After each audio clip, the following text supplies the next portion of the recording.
Let's go live now to the New South Wales Premier Gladys Berejiklian for an update on the situation. Just having received the most recent information from SES Commissioner York and Minister Elliott, regrettably parts of the mid-north coast are experiencing a 1 in 100-year event, and whilst we don't think things will worsen on the mid-north coast, definitely conditions will continue. So the rainfall will continue across the parts that have already been affected, mid-north coast, central coast, and of course our concern now is focused on the Hawkesbury Valley and also Western Sydney. But in relation to the mid-north coast, the rain is expected to continue for the next few days.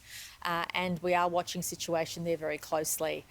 The Central Coast, conditions haven't changed, however they're ongoing, but the main focus today is of course the Richmond community, the Hawkesbury Valley community and parts of Western Sydney. We are now envisaging a 1 in 50-year event. Yesterday we were hoping it would only be a 1 in 20-year event. It looks like it will be a 1 in 50-year event, and that means potentially another 4,000 people may be asked to evacuate in and around that Hawkesbury region and parts of Western Sydney. We'll know in the next few hours whether that's the case, and we ask everybody to please continue watching the information and to follow advice if you are asked to evacuate.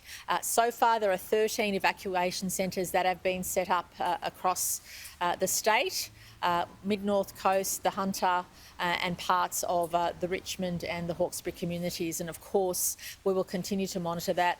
In the first instance, if you have been asked to evacuate, we ask you to consider moving in with relatives and friends in the first instance, but of course there will also be emergency accommodation forthcoming if you require it.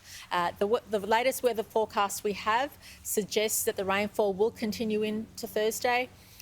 Yesterday it was Thursday, Friday. Today it's receded a day into Thursday. But concerningly, there's also a weather front coming in from the Northern Territory, which will impact in parts of inland New South Wales. And so some regional communities will be on alert from Monday, Tuesday when that front hits the inland of New South Wales. So it won't just be the coastal areas that have currently been impacted, but far further west in major towns across the state. So we just ask everybody to be extremely cautious. I thank everybody for your patience. Thank everybody who have had to wait. So far the SES has responded to more than 6,700 calls since the weather event began. And hundreds and hundreds of people have been rescued from the waters. We ask that everybody be extra cautious. This is not a time to be out and about unless you have to be.